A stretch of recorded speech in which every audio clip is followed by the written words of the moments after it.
여러분 반갑습니다. 별로 안 반갑습니까? 감사합니다. 오늘 찬양과 또 기도, 그다음에 우리 나눔 하신 형제님 너무너무 감사합니다. 큰 은혜 또 함께 느꼈습니다. 올해도 마라톤 후원주일로 은혜 샘물교회 형제자매들과 함께 예배할 수 있어서 진심으로 감사합니다. 이전에 우리 마라톤 한 직원이 은혜 샘물교회 오면은 친정 같다고 이렇게 말했는데, 아마 기도와 후원을 받는 입장에서 굳이 잘 보이려고 애쓰거나 눈치 안 봐도 되는 안전하고 편해서 그러지 않나 생각합니다. 가만히 생각해 보니 저도 어떤 것보다도 이렇게 설교할 때 솔직하게 있는 그대로 속마음을 은혜 샘물 교우들과 나눌 수 있었던 것 같습니다. 그렇죠?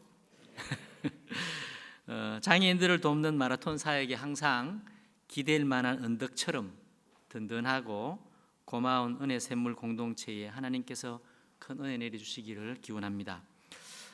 사랑하는 형제자매 여러분, 신앙생활을 하면서 아마 평생에 큰 깨달음과 큰 영향을 준 한 구절의 말씀들이 있을 것입니다. 제게도 그런 말씀이 있는데, 오늘 본문에 은혜를 받은 자여 네가 하나님께 은혜를 입었느니라, 이 구절입니다. 여러분, 우리는 은혜라는 말을 아주 자주 사용합니다. 아마 교회 교인들이 가장 많이 쓰는 말이 아닐까 싶습니다. 제가 퀴즈를 하나 낼게요. 예배 마치고 나갈 때에 설교자에게 최고의 칭찬과 격려 인사가 뭘까요? 그렇죠. 그것도 은혜 많이 받았습니다. 감동입니다. 오늘 설교 대박, 목사님 설교 짱입니다, 이렇게 하면은 아마 설교자는 아주 그냥 뿅 갑니다. 그래서 보통 교회에서는 이렇게 예배 끝나고 교회 문을 나서는 교인들과 인사를 합니다.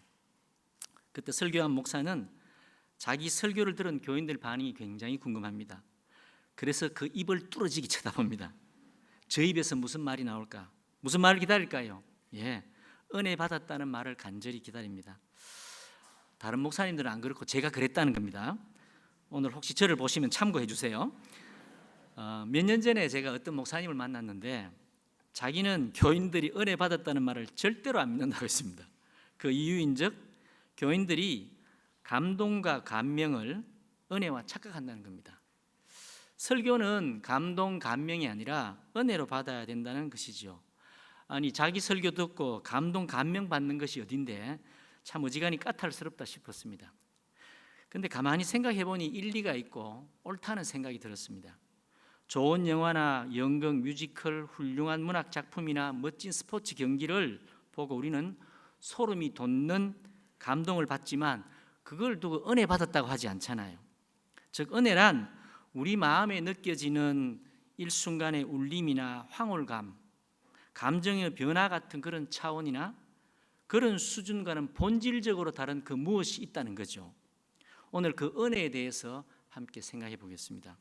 원래 은혜, 이 카리스라는 이 헬라어 이 말은 여기에서 그레이스가 나왔답니다. 호의, 친절, 인자함, 감사 등등의 좋은 의미들로 사용됩니다. 이 단어에서 카리스마라는 선물, 은사라는 단어도 나왔답니다. 오늘 성경 본문은 천사 가브리엘이 마리아에게 예수님을 임신하고 수태하는 그것을 알리는 장면입니다. 그런데 마리아가 도무지 들어보지도 못했고 상상할 수도 없었던 성령으로 잉태하여 아들을 낳는다는 소식을 듣습니다.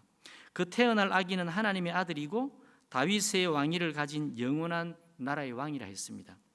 그 소식을 전하는 가브리엘 천사가 마리아에게 들어가서 맨 처음으로 했던 말이 은혜를 받은 자여입니다.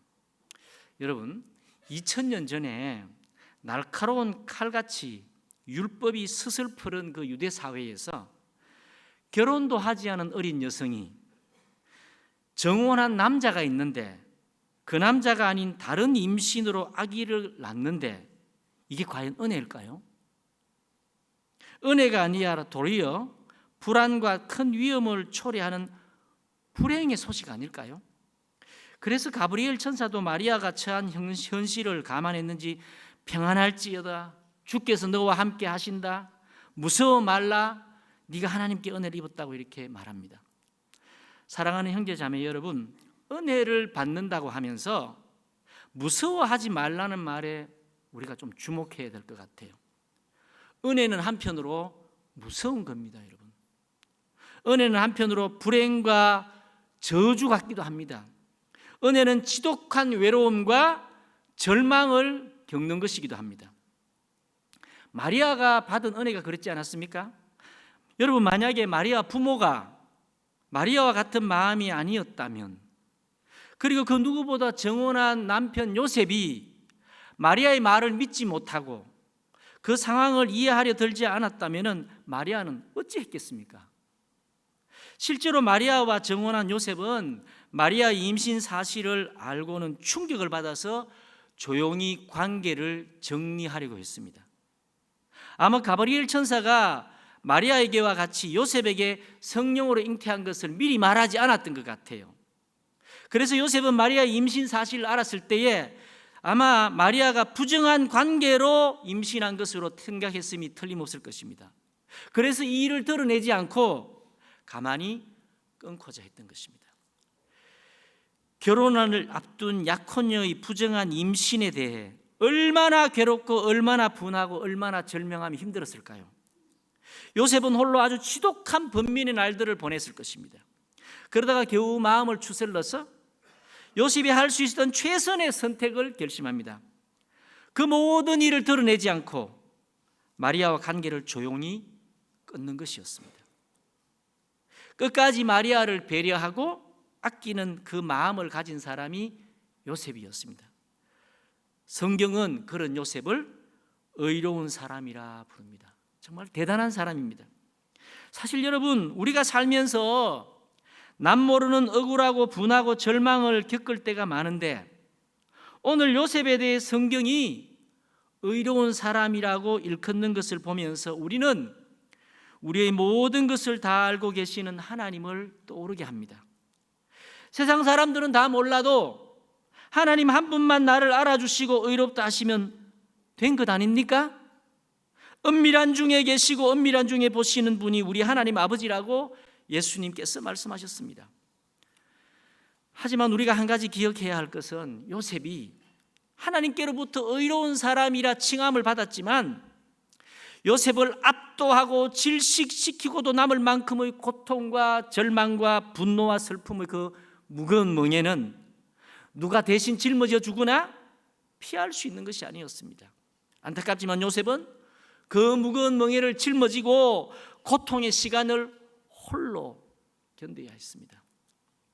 여러분, 이걸 은혜라고 합니다. 이걸 은혜라고 부릅니다. 이런 은혜를 받은 젊은 커플에게 도대체 좋아 보이는 것, 세상 사람들이 부러워할 만한 게 뭐가 있습니까? 흥미로운 것은 마태복음 1장 19절 20절에도 요셉에게도 똑같이 무서워하지 말라고 말합니다. 그뿐만 아니라 이 두 사람이 은혜를 받은 것과 동시에 찾아온 불안과 무서운 상황은 그 이후로도 계속됩니다. 헤롯 왕이 아기의 예수 생명을 찾으려고 없애려고 베들레헴 지경의 모든 사내 아이를 찾아 죽이지 않았습니까? 그래서 헤롯의 칼을 피해서 도망자의 신세가 되어 애굽으로 가는데 어찌 무섭지 않았겠습니까? 헤롯이 죽고 나서 이제 이스라엘 고향 땅으로 돌아가려 했는데 헤롯의 아들 아킬라오가 다시 유대의 임금이 된 것을 알았을 때 마리아 요셉은 얼마나 무서웠겠습니까? 그래서 베들레헴이 아니라 갈릴리 나사렛으로 가게 되었고 예수님은 그곳에 자라서 나사렛 예수가 된 것입니다. 그리고 우리가 알듯이 마침내 아들 예수는 십자가에 매달려 죽임당하는 것을 지켜봐야 했던 끔찍한 무서움을 끝까지 겪은 마리아를 우리는 기억합니다. 여러분, 마리아 입장에서 하나님께로부터 받은 은혜가 이런 것이었습니다. 여러분, 이것이 은혜입니다. 정말 은혜가 이런 것이라면 여러분, 은혜 계속 받겠습니까? 오늘 본문 말씀이 저희 부부에게 평생의 말씀이 된 것은 이렇습니다. 2005년 12월 초에 저희 가정에 두 번째 장애 아이로 막내 유상이가 찾아왔습니다. 임신 4개월 무렵 병원으로부터 뱃속 아기가 심각한 중증 기형아 다운 증후군이라는 소식을 들었습니다. 저희 성품과 믿음으로는 도저히 감당이 안 되어서 부끄럽지만 낙태 날짜를 잡았습니다. 사실 이미 마음으로 이 연약한 생명을 죽인 것입니다. 우리를 이렇게 만들고 이렇게 되도록 방치한 하나님이 너무 원망스럽고 너무 억울해서, 너무 분해서 이제는 내 자유와 내 권리로 내 마음대로 살겠다고 그렇게 원망하는 마음으로 도끼를 품고 낙태를 결정했습니다. 그런데 수술을 앞둔 몇 날 동안 마음이 너무 힘들었습니다.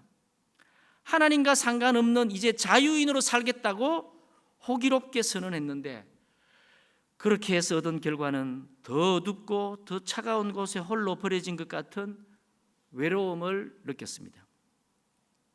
그래서 어찌할 바를 모르고 며칠을 지내다가 고향의 아버님께 마음을 털어놓았습니다. 평소에 어려운 일이 생기면 부모님께 기도 부탁을 드렸기 때문입니다. 그런데 아버님께서 제 이야기를 다 들으시고는 그 아기를 살려야 한다고 눈물로 간절히 호소했습니다. 전화기 너머의 아버지 목소리와 그 절규에 저는 그저 눈물을 흘리고 듣고만 있었습니다. 제가 대답을 하지 않고 버티는 동안 갑자기 어느 순간인가 저 전화기 너머의 목소리가 내가 그동안 믿고 사랑하는 하나님 아버지의 목소리로 들렸습니다.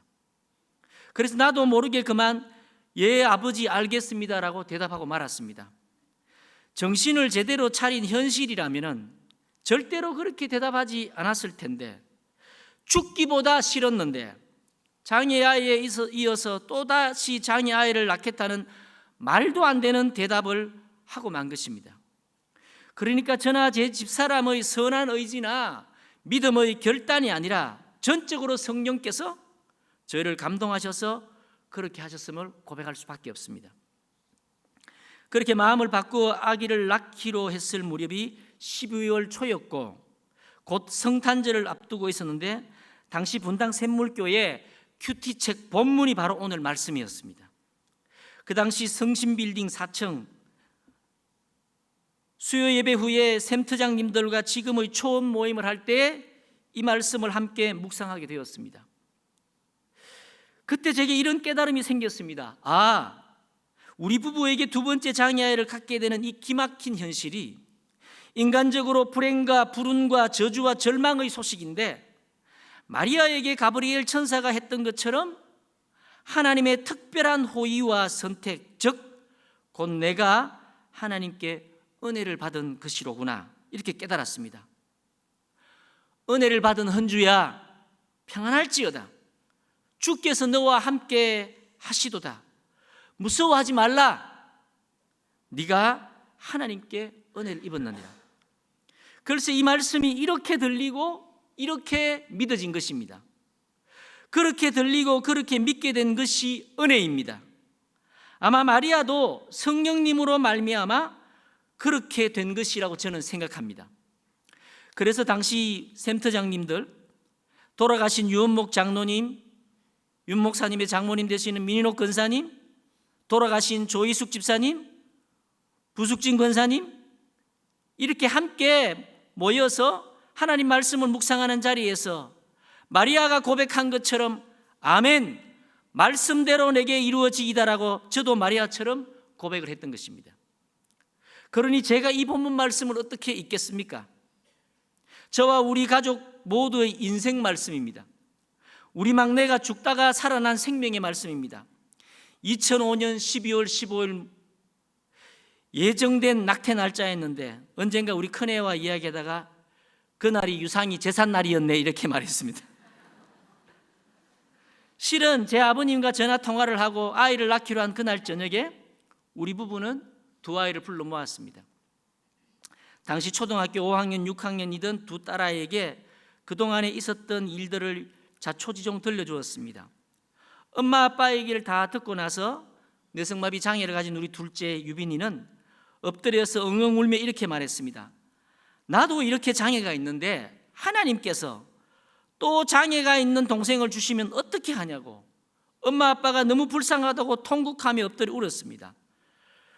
그리고 우리 첫째 유림이는 눈물을 흘리며 울다가 눈물을 닦고 안경을 고쳐 쓰고는 우리 부부를 똑바로 쳐다보고 이렇게 말했습니다. 그런데 엄마 아빠 참 잘하셨어요. 비록 어린 딸아이의 말이었지만 하나님께서 우리 부부의 머리를 쓰다듬으며 칭찬하는 것 같았습니다. 가만히 지나온 삶을 돌아보니 제가 살아오면서 우리 부부 인생에서 가장 잘한 일이 그때 유상이를 낳기로 한 결정입니다. 돌아가신 유원목 장로님이 저를 놀리곤 했습니다. 그때 이 목사가 하도 질질 짜면서 교인들 앞에서 목사 때리치운다고 하는데 보기에 딱하기도 하고 난감해서 저걸 어쩌나 걱정이 태산이었다고 했습니다. 여러분, 그래도 교인들 앞에서 함께 울면서 질질 짜는 게 은혜인 줄 믿습니다. 그게 잘한 거지요. 그 덕분에 우리 막내가 태어나고 막내 덕분에 제가 마라톤 복지전을 설립하는 데 쓰임을 받았고 지금 여러분들과 함께 은혜가 뭔지 간증을 하고 있잖아요. 천국 가면 다른 건 몰라도 우리 예수님께서 적어도 우리 보시고 이 일만큼은 알아주시고 우리 머리를 쓰다듬어 주실 거라 믿습니다. 우리 큰애가 말한 것처럼 그래 그때 너희가 힘들었지만 참 잘했다, 장하다 이렇게 말씀하실 것 같습니다. 그렇게 벌써 19년이 지난 이야기지만 저는 그때 그 장면을 잊지 못합니다. 그렇게 말했던 큰딸이 이제 5월에 결혼을 합니다. 무슨 소설 같은 이야기 같네요. 그래서 이 녀석이 신학대학원 다니는 전도사 놈을 데려왔지 뭡니까? 상상도 못했습니다. 근데 솔직히 저는 굉장히 좋습니다. 근데 우리 집사람은 처음에 엄청나게 안 좋아했습니다. 살맛이 안 난다고 했습니다. 신학대학원 입학시험을 치고 우리 딸한테 사귀자고 했거든요. 우리 집사람이 아주 뻔뻔한 놈이라고 했습니다. 꼭 지혜비와 같은 신학생, 목사 될 놈을 데려왔거든요. 하지만 지금은 되게 좋아합니다. 자식을 이기는 부모 없고 무엇보다 우리 부부가 우리 부모님들이 결사반대하는 결혼을 했기 때문에 우리가 한 짓이 있는데 무슨 낯으로 반대할 수 있겠습니까? 그래 진통은 조금 있지만 아주 좋아합니다. 실은 이 큰애가 이 친구와 사귀고 결혼 결심을 한 속마음을 제가 서울에 있는 오피스텔로 데려주는데 제게 말했습니다. 신학을 공부하는 목사가 될 사람과 사귀고 결혼 문제를 고민하다가 이 친구와 결혼해 살면 삶이 불편하고 힘들 수 있겠다는 생각이 들었답니다. 그런데 그래서 이 친구와 결혼하겠다고 한 것입니다. 미친 거 아니에요 지금? 제가 그 말을 듣고 제가 소름이 돋았습니다. 유림아, 너 믿음 있다. 제가 가만히 생각해 보니 어릴 적에 두 장의 동생과 항상 함께 자라고 특히 막내가 태어날 때 그 힘든 시간을 함께 겪은 것이 부모로서는 얼마나 안쓰럽고 미안합니까? 그런데 이러한 삶과 이러한 기억들이 오히려 축복과 이 아이에게 은혜가 되었다는 생각이 들었습니다. 여러분, 은혜를 받은 사람으로서 제가 증언하건대 은혜는 저주와 불행, 불운과 슬픔, 절망처럼 보일 수 있습니다. 그러나 우리가 무서워하지 말아야 할 것은 하나님께서 함께 하시기 때문입니다. 하나님께서 그 가운데 평안을 주시기 때문입니다. 하나님의 말씀은 능치 못하심이 없기 때문입니다. 아멘. 그런데 이 은혜는 아는 사람만 알고 깨닫는 비밀이 있습니다. 아마 우리 막내를 낳기로 저희가 결정한 그 무렵에 저희 어머니 칠순잔치를 대구에서 했습니다. 저희 아버지는 목회를 은퇴하셨기 때문에 부모님 교회의 교인들과 친척 친지들이 많이 오셨습니다. 제가 장남이었기에 그날 오신 분들에게 우리 가족을 대표해서 인사 말씀을 했는데 그 무렵에 제가 진심으로 두 번째 장애의 우리 유상이를 주신 하나님께 은혜로 느꼈기 때문에, 은혜로 믿었기 때문에 참석한 분들이 대부분 믿는 분들이라서 우리 가정에 주신 은혜를 지금처럼 잠깐 나누었습니다. 그런데 몇 년이 지난 후에 그 잔칫날에 제가 몰랐던 일이 있었던 것을 듣게 되었습니다. 그날 잔칫날 저희 어머님이 집에 가서 대성통곡을 하며 서럽게 우셨다는 겁니다. 그날 제가 그렇게 은혜를 간증하고 나서 어머니 사촌 되는 분, 그 아짐에도 교회 다니는 권사였는데 잔치가 끝나고 나가면서 우리 어머님에게 이렇게 말했다는 겁니다. 그런데 목사 가정이 와 그렇노? 아버지도 목사, 아들도 목사인데 목사 가정이 와 그렇지? 이렇게 한마디 툭 던지고 갔다는 겁니다. 부자지간에 다 목사인 가정에 축복은 고사하고 어찌 그렇게 불행하고 안 좋은 일들이 계속 생기냐는 거죠.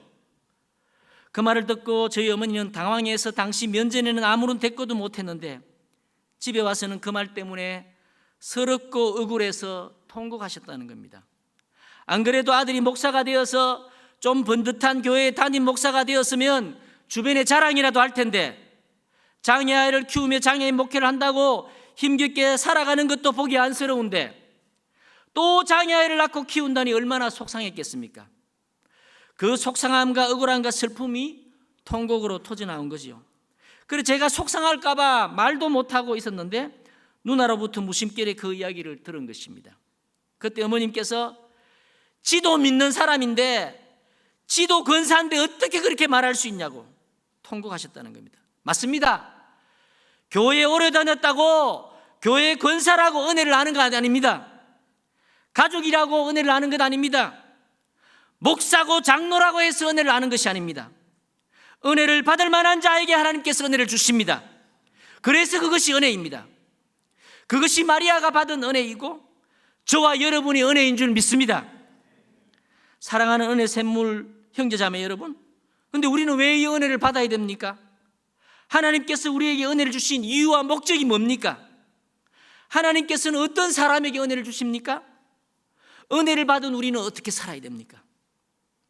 이미 살펴본 바와 같이 은혜가 한편으로 끔찍하고 고통스럽고 슬픔과 불편함과 불행이라면 왜 굳이 우리는 이런 은혜를 받아야 합니까? 기억나실지 모르겠지만 제가 이전에 설교에서 값싼 은혜 이야기를 했습니다. 기억나십니까? 예, 몰라야 또 설교를 은혜가 됩니다. 이것에 대해 독일의 신학자 본헤프 목사님이 설명했는데 그 목사님의 설명은 우리의 심령을 관통하는 진리를 깨우쳐줍니다. 나를 따르라는 책에 나온 구절입니다. 우리 화면에 나오는 거 한번 같이 내용을 생각하며 찬찬히 한번 읽어볼까요? 읽읍시다. 시작.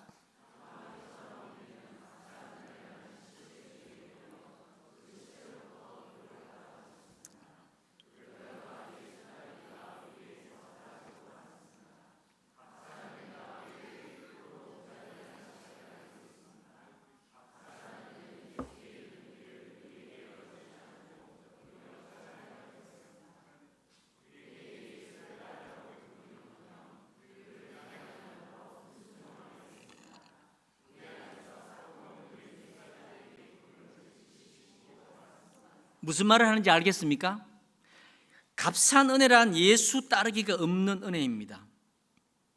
예수님께 이르는 길도 막고 예수님을 따르는 기쁨과 감격도 없는 은혜입니다.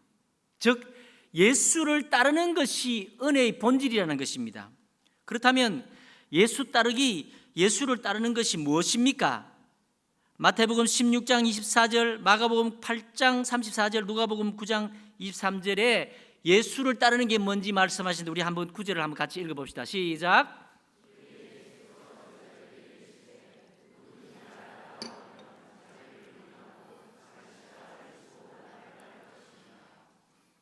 예수를 따르는 것, 자기를 부인하는 것이랍니다. 자기를 부인, 자기 부인. 언젠가 제가 자기를 부인하고를 읽는데 자기 부인, 자기 아내로 읽혀졌습니다. 이 느낌이 너무 팍 오는 거예요. 맞다. 성격과 마음이 안 맞는 자기 부인하고 사는 것이 십자가 지고 예수를 따르는 길이구나. 큰 깨달음이 왔습니다. 은혜가 되었습니다. 얼마나 은혜롭습니까? 제가 이런 말씀 드려 죄송합니다. 우리 사람이 있어서 좀 민망하긴 한데 여러분, 두 장의 아이를 키우는 것과 성격과 기질이 완전히 다른 마음이 맞지 않는 마누라 사는 것과 같이 사는 것, 어느 것이 더 힘들까요? 둘 다 힘듭니다. 그런데 마음 안 맞는 마누라하고 사는 게 훨씬 힘듭니다. 왜냐하면 자기 부인과 같이 살려면 자기를 부인하고 자기가 죽어야 되는데요. 내가 죽고 내 성질이 죽이려는데 이게 잘 안 죽어요. 마누라는 죽이려 드는데 내가 안 죽어요. 결혼생활 50년을 넘게 하신 한 교인을 얼마 전에 만났는데, 목사님, 결혼생활 부부관계는요 정말 죽을 힘을 다해야 살아야 하는 것이랍니다. 이렇게 말. 명언 아니에요, 명언? 가정을 지키고 부부관계를 안 깨뜨리고 그렇게 살려고 죽을 힘을 다해 사는 게 순교가 아닌가 싶습니다. 물론 부부간에 제가 이런 이야기 하면은 잘 맞는 부부는 전혀 마음에 감동도 없는 부부가 있겠죠. 좋겠습니다. 근데 제가 주변 사람들을 만나보니까요, 대부분은요 순교해야 되겠더라고요. 우리가 가정을 지키기 위해서 마음이 안 맞는 배우자와 하나님이 주신 말씀을 따라 이 가정을 지키려고 참고 자신을 부인하며 사는, 자기를 순교하며 사는 이것이, 이 가정을 지키는 게 하나님 나라의 초석입니다. 이 세상에 여러분 얼마나 많은 가정들이 깨어지고 병들고 상처받고 이혼하고 있습니까?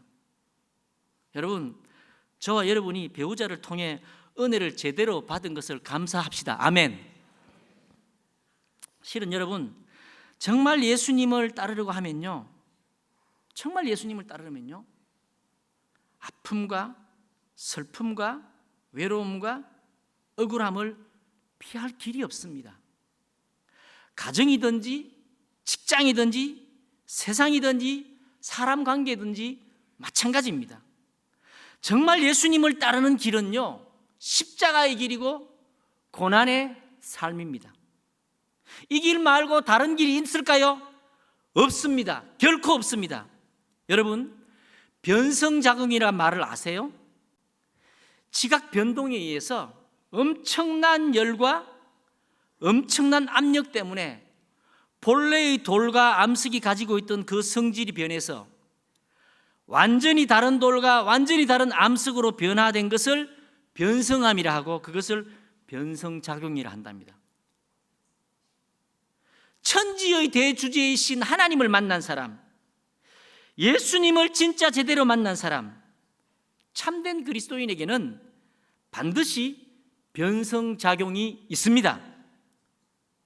온 세상을 구원하시는 위대한 예수 그리스도를 만났는데 어찌 그 사람이 그의 옛 본성이 변하지 않고 살 수 있을까요? 예수님을 만난 사람은 반드시 예수님을 만나기 이전과 예수님 만난 이후의 완전히 다른 삶으로 명확하게 구분될 수밖에 없습니다. 이전에 살았던 가치관, 말과 행동, 삶의 동기와 목적, 사람과 재물을 대하는 태도와 방식 등등 모든 것들이 변하고 달라지게 되어 있습니다. 달라질 수밖에 없습니다. 삭개오처럼 말입니다. 찰스 디킨스의 크리스마스 캐롤에 나오는 스크루지 영감이 하룻밤 사이에 완전히 다른 사람으로 변한 것처럼 말입니다. 여러분, 예수님 말씀처럼 천국은 마치 밭에 감추인 보화를 발견한 사람과 같다고 했습니다. 밭에 숨겨진 엄청난 보화를 발견했는데 어찌 그 사람이 자신이 가진 모든 소유를 팔아서 그 밭을 사지 않을 수 있을까요? 만약 그 사람이 그렇게 하지 않는다면, 모든 소유를 처분하여 그 밭을 사지 않는다면 그 사람은 밭에 숨겨진 보화를 실제로 발견하지 못하면서 발견한 척 했거나, 아니면 발견한 그 보화의 가치를 제대로 모르거나, 둘 중에 하나일 것입니다. 여러분, 정말 밭에 감추인 보화를 발견했습니까? 사랑하는 은혜 샘물의 형제자매 여러분, 왜 우리가 은혜를 받습니까? 하나님은 왜 우리에게 은혜를 주실까요? 오늘 말씀으로 살펴봤듯이 은혜를 입은 마리아의 빈 마음을 통해 예수 그리스도가 이 땅에 오셨습니다. 예수님이 이 땅에 오심으로 하나님 나라가 임한 것입니다. 하나님께서는 예수 그리스도를 이 땅에 보내시기 위해서는 반드시 마리아의 빈 마음이 필요했습니다. 마리아의 빈 마음이 있어야만 하나님이 예수 그리스도를 보내실 수 있었습니다. 마리아가 입은 은혜는 이 땅에 하나님 나라를 임하게 했습니다. 마리아가 받은 은혜로 하나님께서는 이 땅에서 하나님 뜻을 이루시고 영광을 받으셨습니다. 마리아의 빈 마음을 통해 임한 하나님 은혜는 하나님의 위대한 비전을 이루도록 쓰임받았습니다.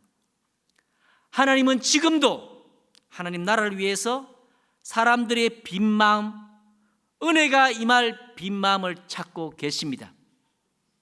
마리아처럼 빈 마음에 임한 그 은혜는 하나님 나라를 이 땅 가운데 임하게 하고 하나님 나라를 든든하게 세울 줄 믿습니다. 여러분, 우리가 왜 은혜를 받아야 합니까? 만약 우리 개인의 행복과 심지어 우리의 이기적인 개인 구원만을 생각한다면 불편하고 불행하며 위험스럽고 고통스럽기도 한 이 은혜를 받지 않아도 될지 모르겠습니다. 하지만 예수를 따르는 제자로 우리를 부르신 하나님의 뜻과 영광스러운 하나님 나라를 위해서라면 우리는 기꺼이 갈망하며 이 은혜를 받아야 합니다. 이것이 예수를 따르는 기쁨이며 감격이기 때문입니다. 이것이 참으로 하나님께서 기뻐하시는 간절한 소원이며 하나님의 뜻이기 때문입니다. 이런 은혜가 저와 여러분의 평생에 넘쳐나기를 주의 이름으로 축원합니다. 사랑하는 은혜샘물교회 형제자매 여러분, 여러분 은혜샘물교회의 가장 소중한 영적 자산이 무엇입니까? 배형규, 형규는 제 청년의 친구입니다. 심성민, 성민 형제는 제가 샘물교회에서 장애인 부스를 섬길 때의 교사입니다. 안대욱 선교사, 이 세 분 형제와 함께 우리는 같은 시대를 호흡하며 같은 공간, 같은 공동체에서 함께 신앙 고백을 했던 소중한 삶의 기억을 간직했습니다. 배영규 목사가 생전에 딸 지혜의 이름을 짓게 된 이야기를 자주 들려줬습니다. 자신에게 부어주신 하나님 은혜가 하도 커서 딸의 이름을 지혜라고 지었는데, 보통 지혜는 그 이름은 슬기롭고 지혜로움을 뜻하는 지혜지자의 지혜 해자입니다.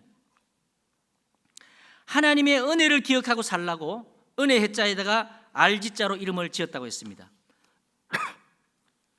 딸이 하나님의 은혜를 기억하고 살기를 바라는 소원으로 지혜 이름을 지었던 배 목사는 그 바람대로 몸소 순교의 제물이 되어서 하나님의 은혜를 사랑하는 딸 지혜에게 가르치고 보여주었습니다. 이런 기억도 납니다. 2007년 7월 25일 배 목사의 42세 생일날 아프간에서 탈레반에 의해 죽임을 당했습니다. 그때 배 목사를 유난히 아끼고 사랑하셨던 할머니가 매우 건강이 약해서 병상에 누워 계셨는데, 그 소식을 듣고는, 순교 소식을 듣고는 누운 자리에서 벌떡 일어나서 할렐루야를 외쳤답니다. 우리 가문에 영광스러운 순교자가 나왔다고 감사했다고 했습니다. 은혜를 아는 믿음의 명문가답다고 생각했습니다. 또 심승민 형제가 배 목사님에 이어서 닷새 후에 2007년 7월 30일에 마찬가지로 탈레반에 의해 피살되었습니다. 당시 심승민 형제는 청년회와 제가 섬기는 사랑부 예배에서 영상 담당으로 또 휠체어를 타던 조혜숙 자매를 가까이 돕던 사랑부 교사였습니다. 안타깝게도 성민 형제 가족들과 부모님들은 성민 형제가 교회 다니는 줄도 몰랐고 뉴스를 통해서 아프가니스탄에 간 것을 알았습니다. 그래서 처음에는 교회를 얼마나 원망했는지 모릅니다.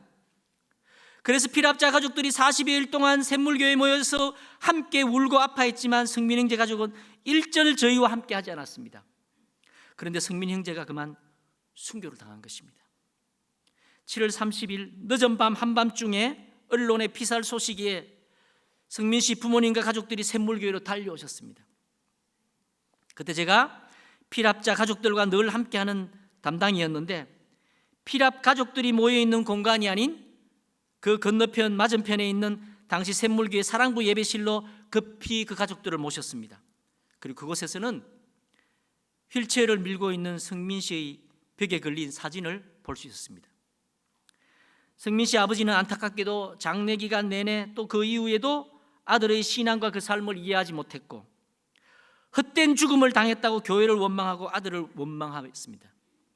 그런 성민 씨 부모님이 너무 안타까웠습니다. 왜냐하면 실제 성민이의 삶과 마음의 소원, 성민이가 생전에 품었던 소망에 대해서, 그 기도에 대해서 부모님이 너무나 모르고 계셨기 때문입니다. 실은 샘물교회 청년의 게시판에는 수많은 글들이 성민이의 삶과 마음의 고백이 빼곡히 적혀 있었습니다. 그래서 제가 당시 이성현 전도사님께 청년의 게시판에서 성민이가 적은 글들을 다 출력을 해서 인쇄해 달라고 했습니다. 출력한 인쇄물에는 성민이가 받은 은혜의 감격과 그것을 고백한 글들과 가족들의 구원, 부모님의 구원을 위해 차마 음해해서 부모님에게 말 못했지만 그 부모님을 위한 간절한 구원을 위한 열망이 글로 남겨져 있었습니다. 그래서 저는 성민이가 남긴 글들을 부모님들이 잘 볼 수 있도록 형광펜으로 전부 표시를 해서 그것을 인쇄해서 봉투에 담아서 고성에 계신 부모님께 전해드렸습니다. 적어도 생전에 아들이 살았던 실제의 삶과 간절한 마음의 소원을 담은 기도가 무엇인지 부모님이 아셔야 된다고 생각했기 때문입니다.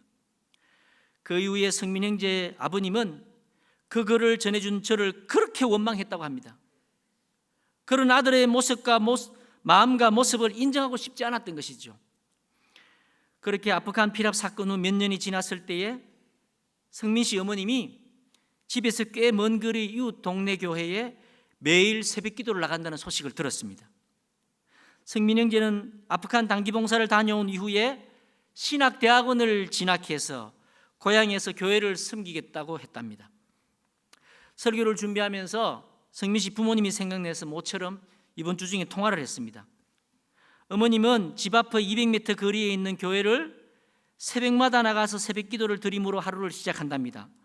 그리고 나서 노인 일자리 사업으로 근처에 절에 도서관에 가서 일한다고 했습니다. 얼마나 좋아요. 새벽에 가서 기도 열심히 하고 절에 가서 돈 벌고. 아버님은 한동안 교회에 나오시다가 재미가 없는지 요새는 교회에 안 나온다고, 신앙이 왜 그렇게 안 자라는지 모르겠다고 어머님이 말씀하셨습니다. 여러분, 심승민 형제 아버님 심진표 씨를 위해 기도해 주시기 바랍니다. 성민 씨가 생전에 부모님의 구원을 위해서 기도했습니다. 너무나 메마르고 황량한 아프간 땅, 그보다 더 영적으로 메마르고 척박한 아프간의 사람들과 그 영혼들, 하나님께서는 그 땅에 세우실 하나님 나라를 위해서 특별히 30살의 청년 성민 형제의 몸과 삶을 은혜의 좌소로 사용하셨습니다. 사랑하는 은혜 샘물교회 형제자매 여러분, 여러분 정말 은혜 받았습니까?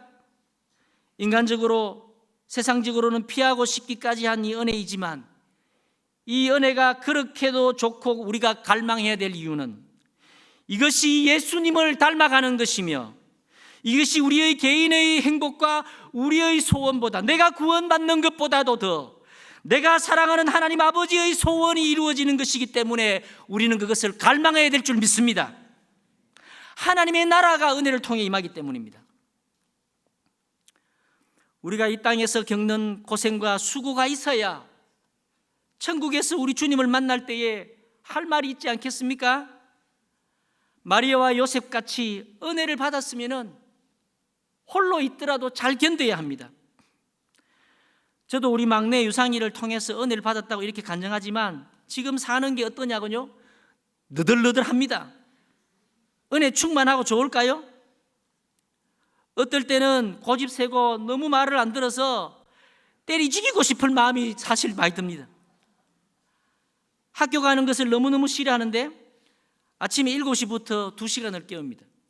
왜냐하면 학교 가면 재미가 없거든요. 집에서는 마음껏 하는데 매일같이 그렇게 하다 보니까 어떤 날은 제가 너무 지치고 힘들어서 성질이 나가지고 제가 참지 못하고 아이 앞에서 소리를 지르고 차 앞에서 미친놈처럼 왁왁 소리를 지릅니다. 우리 유빈이가 아빠 병원에 가보라고 합니다. 어떤 날은 우리 이상이가 너무 늦어가지고 고집을 부려 제가 지쳤습니다. 학교에 가서 지각하게 되었습니다. 그래서 제가 너무 속상해서 학교 앞에서 늘 제가 안고 기도를 해주는데, 그날은 아빠 기도 못하겠다고 혼자 들어가라 그랬더니만 갑자기 제 손을 잡고 목사님 기도합시다 그랬습니다. 그러면서 뭐라고 중얼중얼 하는데, 하나님 아빠 마음속에 사탄을 없애달라고. 이놈이 장애가 맞나 제가 착각이들 좀 헷갈립니다. 여러분, 제가 어디서 이런 이야기를 하겠습니까? 믿음의 형제 자매들이기 때문에 여러분들께 은혜를 알만한 사람들이기 때문에 이야기를 나누는 거죠. 제가 여러분 이번 주 중에 CGN TV 방송 나온 거 아세요? 저 텔레비에 나온 사람이에요, 여러분. 어메이징 그레이스라고 윤유선 씨와 그 유리상자 이세준 씨가 하는, 거기에 제가 나왔어요. 제가 텔레비에 나왔어요, 여러분. 근데 제가 방송 나오라는데, 여러분 사실 그건 세상 말로 나가는 거 쪽팔리는 일이잖아요. 장애아 있는 게 뭐 자랑이라고 하겠어요. 근데 나간 중요한 이유가 몇 가지 있어요. 우리의 하나님이 주신 은혜를 보고 들음으로 한 사람이라도 그 아이를 살리거나 그 장애아이를 키우는데 위로를 받는다면 우리가 나가야죠. 그리고 저를 올라가는 데는 공영방송이 다 많이 안 보는 데예요. 그래서 나간 것이에요. 여러분, 교회는요, 그렇게 은혜 받는 빈 마음의 사람들이 모여 서로 눈물을 흘리고 아파하고 외로워하고 몸부림치는 아픔을 나누는 공동체입니다. 여러분, 목장에서 교회에서요, 돈 버는 이야기, 주식 이야기, 집산 이야기, 세상 자랑하면 안 됩니다. 그거는 거룩한 교회를 허무는 짓이에요. 세상에는 어리석어 바보 같고 불쌍하게 보이는 사람들 같으나 교회에 와서 은혜의 주인 되신 예수님 바라보며 예수님을 따라가는 삶의 이야기를 나누면서 서로 부둥켜 안고 울고 웃으며 그 좁은 문 좁은 길로 걸어가는 사람들이 성도요, 저와 여러분인 줄 믿습니다. 여러분, 어떤 일 때문에 지금 눈물 흘리며 아파하고 있습니까? 어떤 일 때문에 외로워하고 슬퍼하고 있습니까? 혹시 여러분, 그것이 은혜 아닙니까? 사랑하는 은혜 샘물교 형제자매 여러분 모두에게 마리아에게 임했던 그 참된 은혜가 임하고 넘쳐나기를 주의 이름으로 축원합니다.